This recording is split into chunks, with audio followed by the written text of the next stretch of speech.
Диво.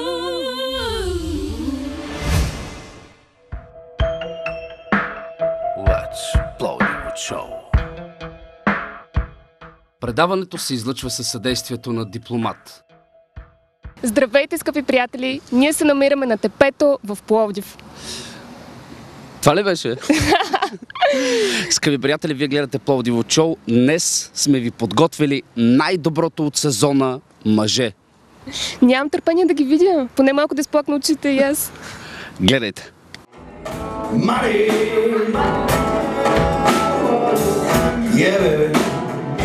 Yeah, money.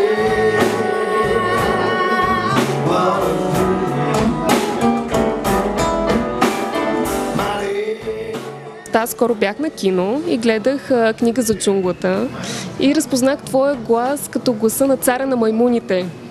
Където изпълняваш една много яка песен. Можеш ли сега съвсем малко така да ми запееш от нея? I will be do с повече и с повече не знам си какво. И цялото, ако някой го снима това как се прави, наистина ще изглежда забавно, защото ти няма начин да не се чекнеш през... А това не влиза в твоите задължения, нали, като озвучава все пак някой да те снима. Аз бих си направил такъв експеримент с хора, които гледат на всичкото отгоре екрана, гледат текста и се кривят, защото трябва да постигнат една такава бленда. Тоест всичко е много забавно. Ти ли си го измисля това дебето? Юбиду, примерно. А защо не е някакво тъничко такова с по-такъв детски глас, примерно, или пък? Защото виждаш много ли какъв е, виж каква маймуна има покрай него. Той е бидон. Той е голям, той е всеобхватен. Тъй като след малко снимаме Калин Вельов и на него му взимам интервю, можеш да ми кажеш едно хубаво нещо за него и едно лошо.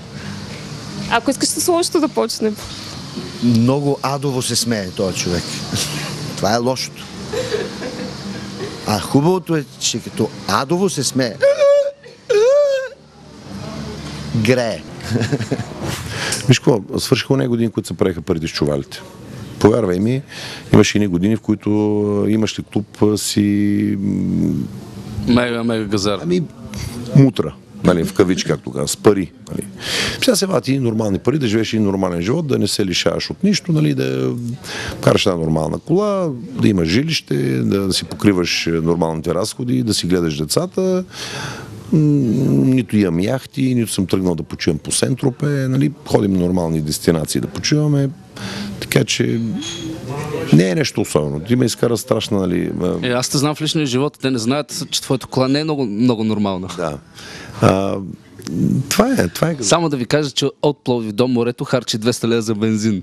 Вие си преценете дали е нормална колата. Защото съм с КамАЗ.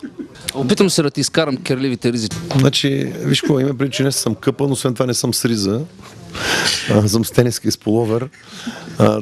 Твоята риза ми струва, че е по-керлива от моята. Ти кажа, да?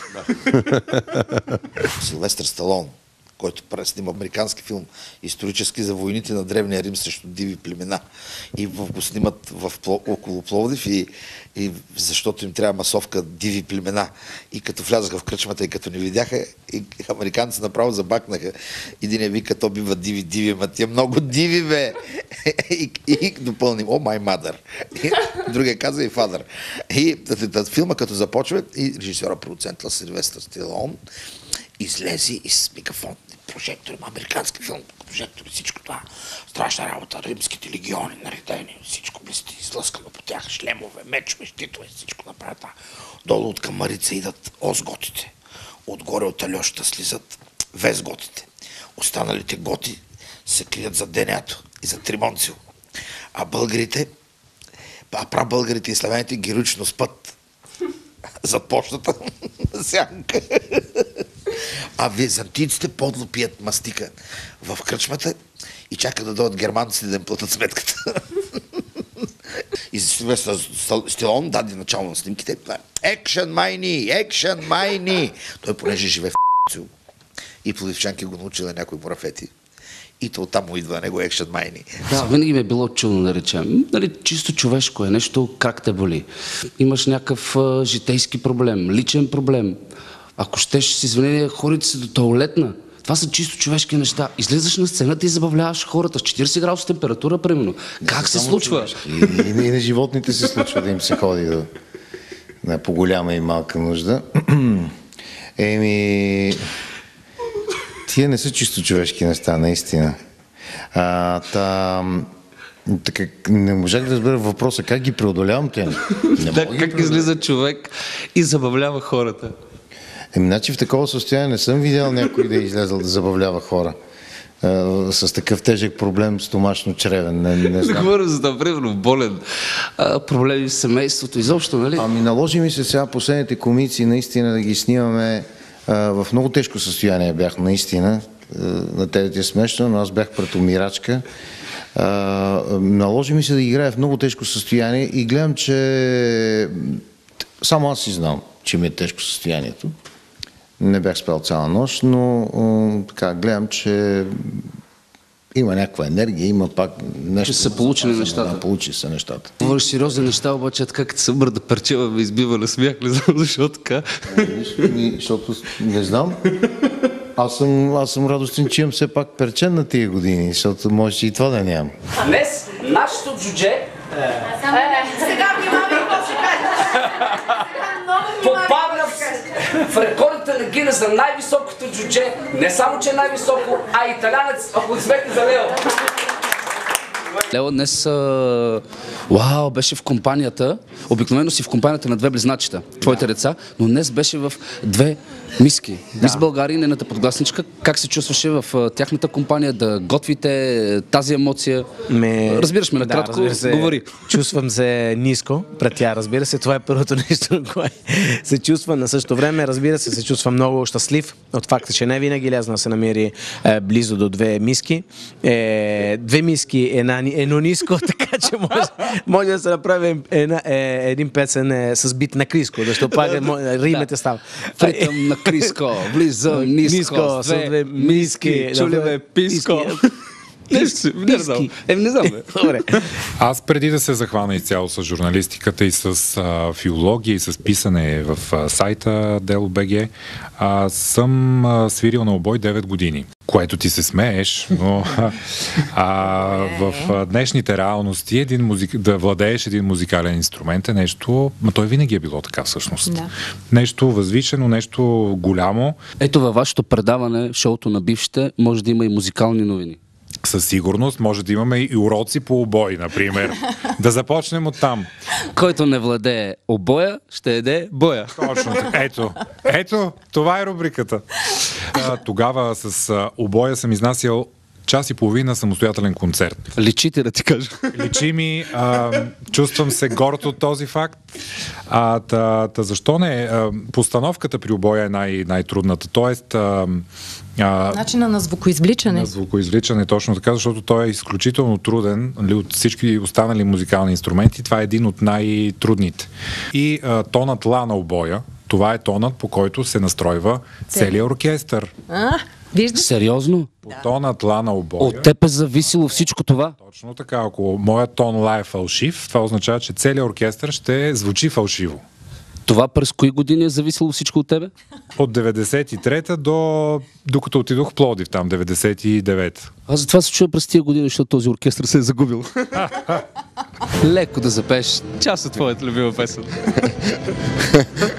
Има много любими песни, но сега сутрин, примерно, сутрин... Запей лекичко. Не мога не съм по пенето, но... Ще дам 5 лева. Не, мерси, за 5 лева, но мога и аз да ти ги върна веднага. Но сутрин е много любима песен моя. На Васил Найденов? Не, на... Сутрин, сутрин, да-да-ла-да. Оле, кой изпълняваше? Това изпълняваше много известен, сега виж, аз имената съм малко скаран. Не съм скаран, много добре си го спомням, но името му се казва... Айде. Виж, казвам ти за песен, която е сутрин, не мога да ти кажа името. Проверяваме Чичо Гугъл. Не, това е... Айде, колко сме смотани. Че беше Георги Станчев. Не. Сутрин, ама той пеше преди това, пеше в една група. Сутрин, песен. Георги Станчев беше. Аз много я обичам. Така, Диана Експрес, да, ама... Митко Щерев ще не. Да, Митко Щерев ще ме убие, точно така, Диана Експрес.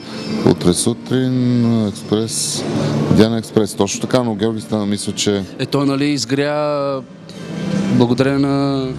То всъщност май е тяхна песен, той си е композитор Митко Щерев, защото, нали, Георги Станчев пееше негови песни. Точно така, ама тя е точно така, Георги Станчев.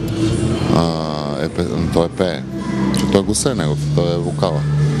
Супер. Когато ме забиват в едни такива теми, аз знам, сега ще влезем. Много как беше сутрин. Сутрин, светло синя, сутрин, детски чиста. Докато се сетим как се казваше песента и кой я изпълнява, добре, че беше Чичо Гугъл. Ами така е, да. И сега, след най-забавното, какво следва? Следва нещо пикантно, с което да подправим, така да се каже, яденето. Пикантно, ма дай да запознаем зрителите. Ще видим Марио Скуркински в една неспецифична светлина, така че гледайте. Гледайте Марио Скуркински и да добавя Алфредо Торес. Споделиха интересни неща. Много ми е интересно за тебе. Прочетах също, че водиш по-затворен начин на живот. Не мога да кажа. С през младостта си бях по-бурен начин на живот имах. Сега вече така, може би с годините, да. Добре, въпросът е малко странен, на купони ходиш ли? Като млад, да, до 30-35-6 годишна възраст, да, но вече съм прекратил. Защо не ти се ходи? Смисъл, нямаш такава нужда, искаш да си повече? С възрастта не ми е интересно и професията ми не го позволява. Говорихме с една приятелка, че ще вземам интервю днеска и на нея беше много интересно дали с своята си работа ти можеш да се издържаш по някакъв начин. Ами да, се издържам само с моята работа. Още като съм завършил надпис, съм бил актьор на свободна практика. Живея само от това, работя само от това. Не казвам, че ми е лесно. Имам много трудни моменти, имам и хубави моменти, но съм свободен артист. Да, от това се издържам. На едно място казва, че имаш 4 деца, на друго 6, на трето 7. Имам 8 деца. Да. Да не казва повече тук, там. Добре. Алфредо Торес има 8 торешчета. Имам и в Куба, моята голяма дъщеря, има 2 деца. И си дядо? Да, така. В момента на колко години си? 47. На 47 си дядо? Да. Тоест, ако така продължава на 50 и няколко, ще си прадядо? Може би. Да. Добре, 8 деца. 8 деца. Кога ги направи? Как ги гледаш? Как се случва всичко? 8 деца. Това си е цяла танцова школа. Примерно, да. Кога? Как? Нормално. То е... От колко жени? От колко жени? От 3 жени. По-трудно е да имаш един дете, да имаш 2, 3, 4. Един дете, само ти всичко е на един дете. Беше когато имаш 2, 3, всичко е с разнообразие, може да казва, по-лесно.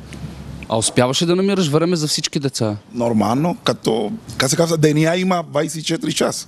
Винаги има време. Ти трябва да спиш, да едеш, да танцуваш, да ходиш по събития, да даваш интервюта. Да правиш деца. Сега почивка. Малка почивка. Казват, че цветнокожите са надарени, верно ли? Надарени. Е голям... Да. Кажете честно. Кажете, всичко казва, че на тъмните... Но защото познавам много приятели, които са черни и има такива. Нали се слава, че имат големи? Не е всеки. Имам приятели в Куба, бели, които има такова. И така. Добре, ти как си? Аз създатен. Личи се, не. Аз така се роди, не може нищо. Ей, такъв му е. Вау, не мога да повярвам. Тоест това има толкова много жени. Има и много деца, по-скоро. Нормално, човек се е направил. Усещам го как вечер ханша тук, ханша там. И аз бих потанцувала с него, честно казано. Да преминем към следващата ни тема. Ами да, стига толкова с пикантно, да видим нещо по-така се огладнях, честно да ти кажа. Какво ти се хапва? Хапва ми се, примерно, една пържолка или нещо пилешко. Аз ти предлагам пияно пиле с задушени гъби Под прикритие. Охо, ми давай да го видим. Скъпи приятели, вижте Пламен Манасиев и Любен Кънев от сериала Под прикритие в нашата кулинарна рубрика. А да те питам, като в Америка ли е един успешен проект, сериал, филм, актьорския състав, не само, целият екип започват да валят предложения за работа? В България нищо не е като в Америка. Така че даже има обратния ефект по-често. Аз преди... Тоест, ако си успешен, още по-зле. Ами да, общо взето след това спират да те викат за други неща, защото викат, ама той е под прикритие. Аз така на време, преди 2 години някъде, снимахме един друг филм. Тоест не е хубаво да успееш в България? Не веднага, има контра. Вила Роза снимахме и аз там взех наградата за главна мъжка роля. Браво! Да, браво, сега ще разбереш защо. И след което последваха 2 от най-мъртвите ми години като снимки. Ужас. Да, не мога да си го обясня, но... Значи, за да направиш мръсно на някой актьор, режисьор, продуцент... Дай му награда и не го мисли. Да, след това го забравят за много дълго време. Добре, за финал искам да ти задам следния въпрос. Какво ядат полицаите, които се борят с престъпността в България? В сериала ядях пици, как се казват тия полицейските, понички, сандвичи, напитки, защото имахме доста продуктово позициониране, затова няма да споменавам конкретните марки. Просто хората, като изгледат сериала, ще видят какво е. Много наблегнахме на майонезите в последния сезон. Но така, общо взето опитваме всичко. Ние сме широко скроени хора, полицаите, и дадат всичко. Просто... Стига да имат пари. Естеството на работа. Да. И спонсори. Спонсори се казва. В твой профил бокс-секс, какво беше? Секс-бок? Сега, това е секс-бок, дами и господа. Искам само да го подчертая, просто реплика. Нямам нищо против да ме срещате и да казвате секс-бок здрасти. Скъпи приятели, в момента се прави на скромен. Да, прави се на скромен. Това е просто една реплика, която се превърна... Наистина така му е паролата, преди малко ми е показал. Нямам нищо общо с тая парола. Държа да отбележа, че първо Тодоров, инспектор Тодоров е много далече от мен като цяло. Лъжи, скъпи приятели. Абсолютно не лъжа, абсолютно не лъжа. Аз съм напълно... Вярвайте на човек с нож. Вярвайте на човек с нож. Вярвайте особено на човек с нож. Потърсете в Google, напишете sexbook.com с нож. Това е просто реплика. Превърна се в хубава реплика, която се запомни, което е важно. Димитър Митовски измисли тая реплика, за което не знам да му благодаря ли. Айде ще му благодаря. Благодаря ти. Насочваме се към китайска. Как е морков на китайски? Хучама! Хучама, да! Какво? Това да не... Ти каза, че моркове е нарязан вече. Как ти знаеш китайски? Хучама, дядже! Чакай, че в едно друго предаване говорих на китайски, ме провокираха. Няма да говоря на китайски. Стига с този китайски. Добре, на италиански как е морков? И няма и да говоря на италиански. Морковаре! Морковаре! Бянко неро ля чарте. Астано мандера. Как говори китаец италиански? Смесваш езиците, просто ги смесваш. Хубаво ги смесваш.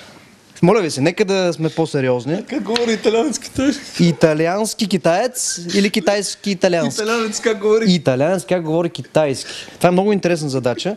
Ето веднага ти казвам как говори италианец. Си, сеньор, Абе, Стенли, стана ми нещо много скучно. Я ми спе нещо. Стана малко изкуствено. Ами аз не съм естествена, да ти кажа. Добре, какво искаш да ти изпея? Изпей ми една песен на Азис. Обичам те! Скъпи приятели, следва темата ни "Звездите пеят". Охой, как ни попяха само, гледайте. Ще те провокирам, това е една от моите любими песни, "Цвете от луната", да замениш луната с Пловдивот. Цвете в Пловдивот аз ще засадя, И така нататък. Много ми е трудно още. Песни, най-различни неща, български любими песни. Аз от тебе запях: я кажи ми, облаче бяло, отде идеш, те си ми летяло, не видя ли бащини ми двори и не чули майка да говори. Мисля, че най-подходящото парче, казва се Попадия, но аз ще ви запея малко. Попадия, ороводи насред селото, Попадия, ороводи насред селото, барен да е Попадия, а оно е клека, барен да е Попадия, а оно е клека. Можеш ли да ни спееш малко от тази песен, Ой, киче, киче? Ой, киче, киче, ти македонско. Добре, де, сега после ще чуете. В миналото предаване, защото си ни гостувал, изпя Зайде, Зайде. Да. Сега ще изпееш Йордан. Не, тя е бърза, ако искате по-бавната, по-добре. По-бавната, добре, айде. Какво си избереш ти? Ще дам и 10 лева. Добре. Не, казвай, любе, лекано. Не, казвай, любе, лека нощ. И така нататък. Тъй като не я изпя цялата, няма ти дам 10 лева. Нищо, на 5 съм съгласен. Лудо младо сън за сън и уй там за силата, че изпила.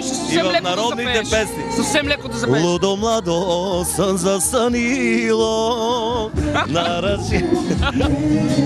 Благодаря ти. Другото и в много народни песни така има закашливи текстове. Примерно, кой ти го тури, жено, кой ти го тури? Да, бе, има ли такава песен? Кой ти го тури, жено, името твое. Видиш? Чакай, че се сетихме за нещо друго. Да ми изпълниш съвсем накратко някаква твоя любима песен. Остани с мен, остани, моите дни започват с теб. Две сълзи в мен погледни, остани поне както преди. Oh yeah, love me tender, love me sweet, never let me go. You have me in my life complete, and I love you so well, well, well. Искам да те помоля да ми спееш съвсем накратко твоя любима песен. Yeah, you got it? She would like to ask you to sing a favorite song of yours.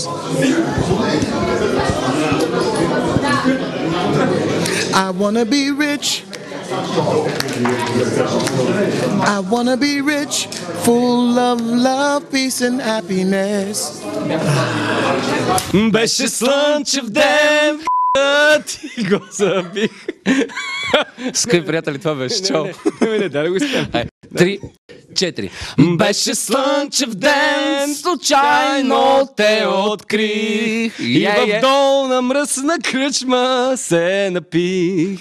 Абсолютно това беше. Чао. Като лятото горещо беше ми. Идва ми гадна дума, уважаеми колеги, ще я премълча. Беше много приятно. Между другото, много забавно, бате. И ще гледаме Пловдив Луд. By the way. Йо. Много яко, че се получават нещата на теб, късмет на Пловдив Луд. И късмет на първа смяна. И само ЦСКА. Бот Пловдив. Локо София. Пловдив 2019. Чавдар Троян. Столица. Ювентус Малчика. Пазарджик, Хебър, Пазарджик. Лазарини. Добре. Беше слънчев ден, случайно те открих. Еми това беше за днес предаването. Скъпи приятели, това беше всичко от нас за днес. Очаквайте следващата събота. Най-доброто от сезона.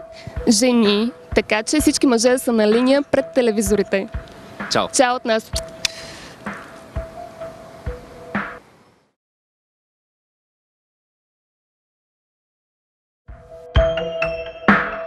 Let's Plowdiwood Show. Plowdiwood.